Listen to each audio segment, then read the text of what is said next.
Think about the person you admire most in the world right now. Just like picture their face in your mind. Oh, that is a good question. Like maybe it is a famous cricket player you follow online. Right. Or maybe it is a historical leader or even your older sister. Yeah, someone close to you. Exactly. But what if I told you that you don't actually want to be them?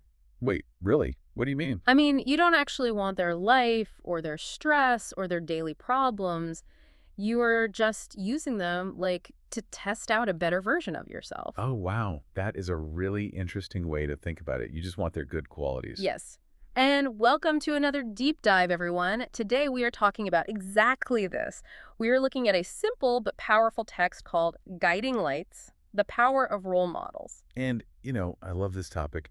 We always think personal growth is something you do alone. Like you lock yourself in a room, you read a lot of heavy books, and you just work hard by yourself. Yeah, like you have to build a new personality from zero. Right. But humans don't work like that. We copy things. We look around, we see what works for other people, and we borrow it. We look at others to figure out who we are. Which is exactly our mission today. We want to understand how we choose our heroes. And this text we are using today, it is not some difficult, boring academic book. Thank goodness for that, haha. Haha, right. It is actually a very simple conversation between two people named Aman and Ria. It almost reads like a story for school students. But that is why it is so powerful. Because it uses very simple, clear English. When you take away all the big, difficult words, you can actually see how human psychology works. So true. We are going to take this simple conversation and really unpack it. Let's understand not just who we look up to, but why we do it. Okay, let's unpack this. Let's do it. So where does the text start? Well, first, Ria and Aman try to define what a role model actually is, and they use three different phrases. Right. First, Ria says a role model is someone we look up to. Yeah, look up to. That is a great English phrase, by the way. It really is. And then she adds that it is someone who inspires us to become better. And finally, Aman says it is someone whose qualities we admire. Now, if you are just listening casually, you might think those three phrases mean the exact same thing. Yeah, they sound like synonyms, but they are actually very different levels of feeling. Exactly. Let's look at the first one, look up to. When you look up at something, it means they are high up and you are down below. Like looking up at a tall building or looking up at a huge Bollywood star. Right. You respect them, Mm-hmm. but, just looking up doesn't change your life.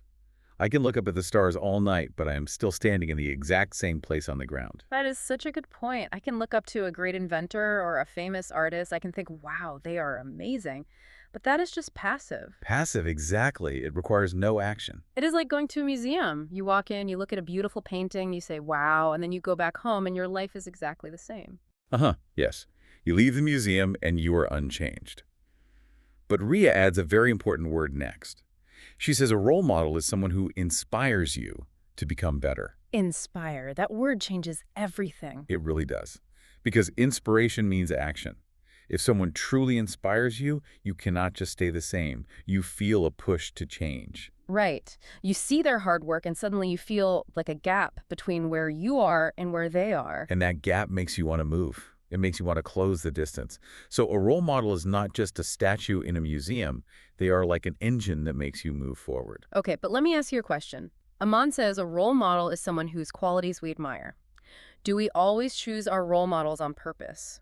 What do you mean? Like, do I have to sit down and say, okay, from today, my uncle is my role model? Or does it happen naturally without us knowing? Oh, it is definitely natural. We are wired to copy good behavior. You might start talking like your boss or making chai exactly like your mother long before you realize you are copying them. Because we admire their qualities. That makes so much sense. We just naturally absorb it like a sponge. Right. A role model isn't some perfect god. They are just a mirror.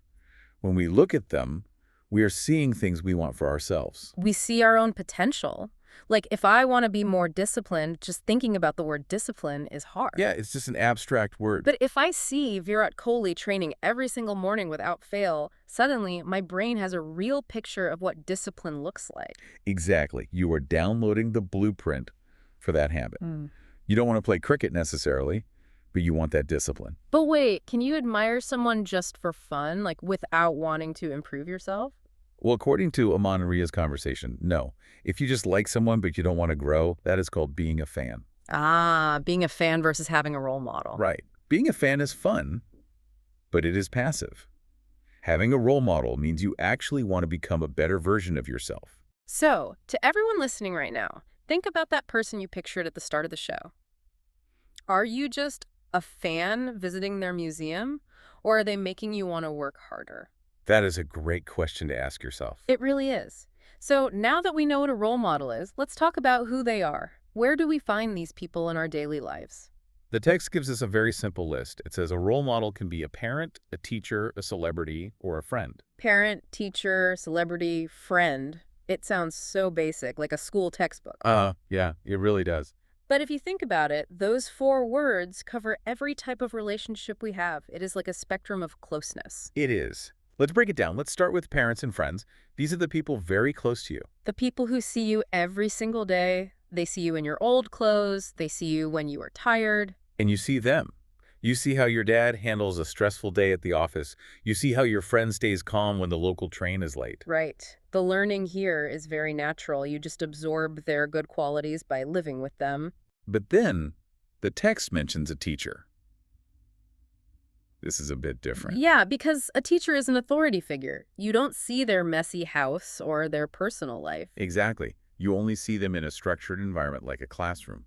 You respect them because they are guiding you. And the text gives a great example here. Ria asks Aman who his role model is, and Aman says, my teacher. But listen to why he says that. He doesn't say because she is so smart or because she gives good grades. He says because she motivates me. She motivates me. That is the magic word. It doesn't matter what her job title is. What matters is how she makes Aman feel inside. Right. And then the text goes to the extreme opposite end. It lists a celebrity. This one always feels a bit crazy to me, putting a parent and a celebrity on the same list. I know, it sounds weird. You know your parents' whole life. Yeah. But a celebrity, you don't know them at all. They don't even know you exist. You just see their Instagram photos or their interviews. How can a stranger inspire you to become a better person? Well, it works because our brains don't always need to know someone personally to learn from them. Really? How so? Think about the digital age today. When you watch a podcast or you see a famous person talking about their failures on YouTube, it feels very personal, right? Oh, yeah. It feels like they are talking directly to me. Psychology calls that a parasocial relationship. To your brain, that person on the screen feels like a member of your own group. So even if they are a million miles away, their hard work or their kindness can still act as a blueprint for my life. Exactly. But I think the type of role model we choose changes as we grow up. Oh, definitely. Like, when you are a small kid, your parents are your only role models. They are like superheroes. They teach you the absolute basics: how to walk, how to talk, how to be safe. But then you become a teenager, and suddenly your parents are not cool anymore. Haha. Yeah. Teenagers want to be different from their families, so they look far away. They pick celebrities, musicians, or actors. Because it is safe. You can try on a celebrity's style, and it doesn't mess with your family rules. Right. But then as you become an adult, I think it shifts again. You won't need survival lessons from your parents, and celebrities aren't perfect.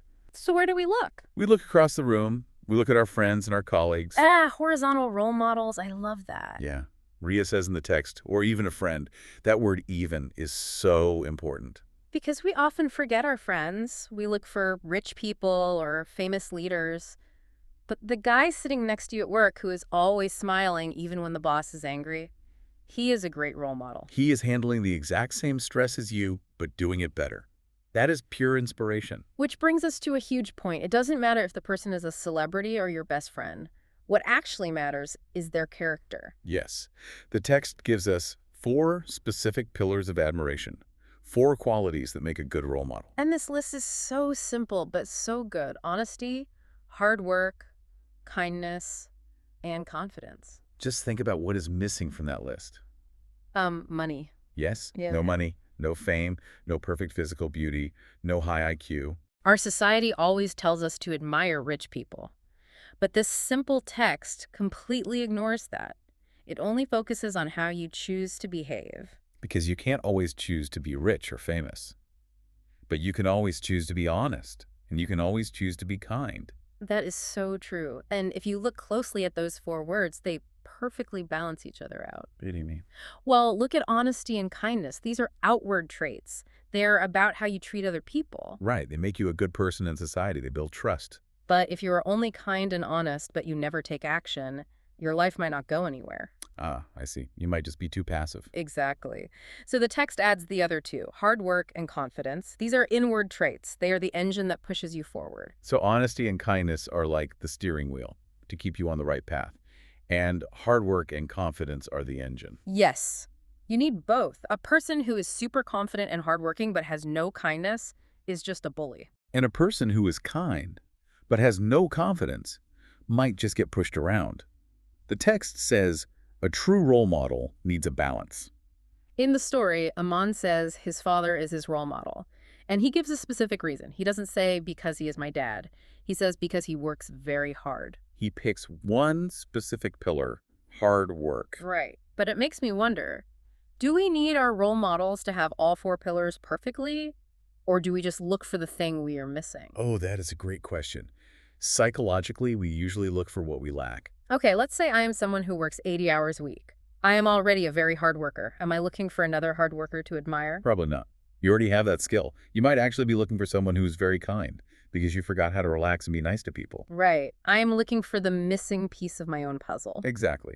If you are a very shy person, you will naturally be drawn to someone who shows great confidence. Which means who we admire tells us a lot about ourselves. It shows us our own weak spots. It really does. It requires self-awareness. So, listener, let's do a quick check.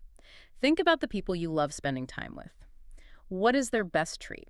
Is it honesty, hard work, kindness, or confidence? Whatever trait you picked, that might be exactly what you are trying to build inside yourself right now. Exactly.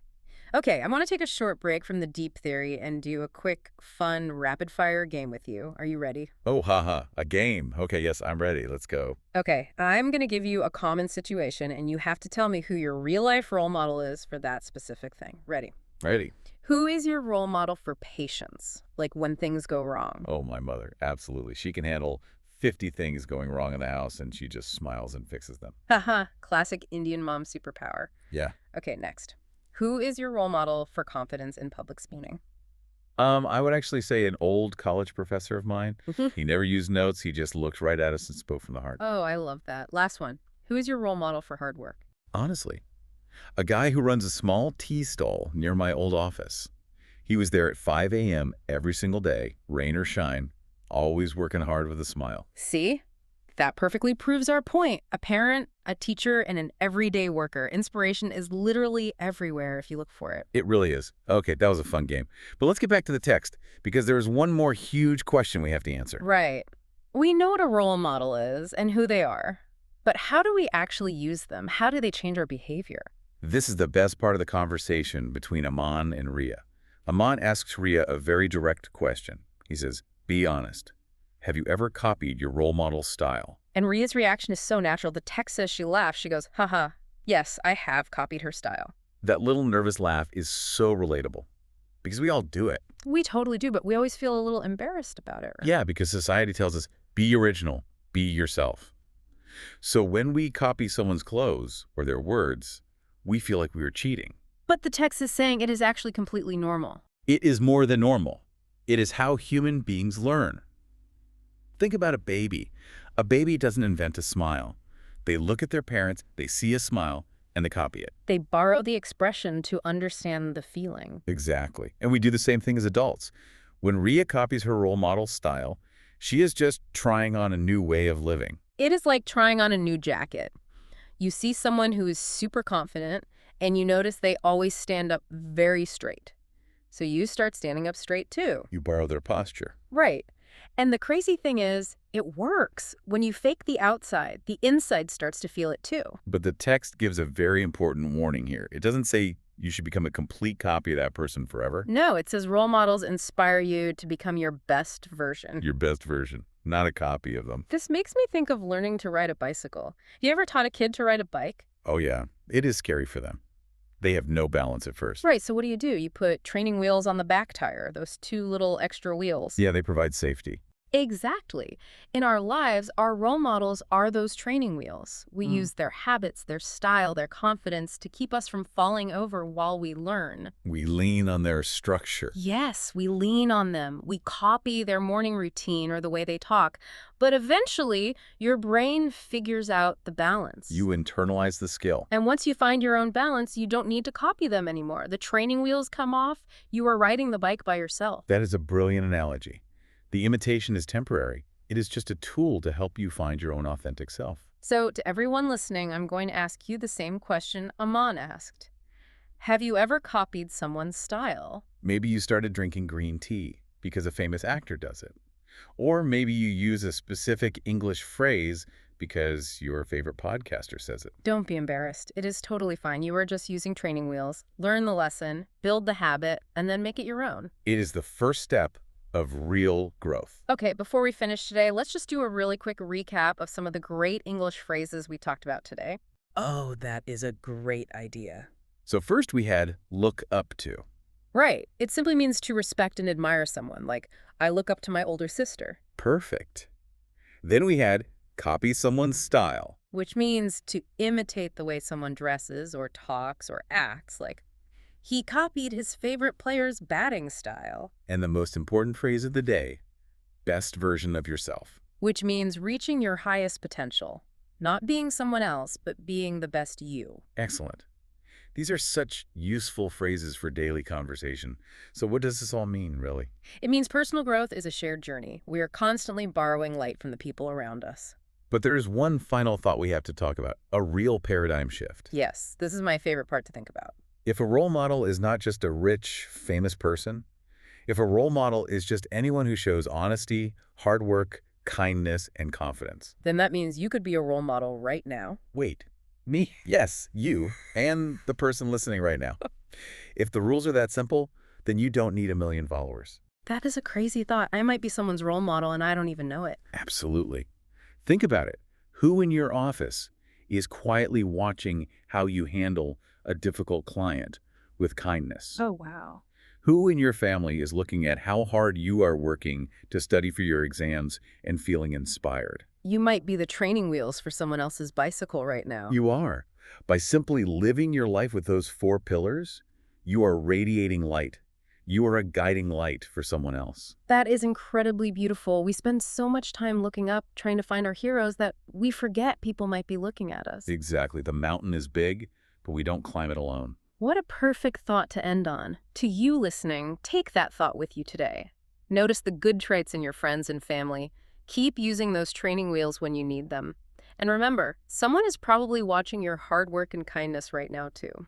Thank you so much for joining us on this deep dive. Keep your eyes open and keep learning. See you next time, everyone.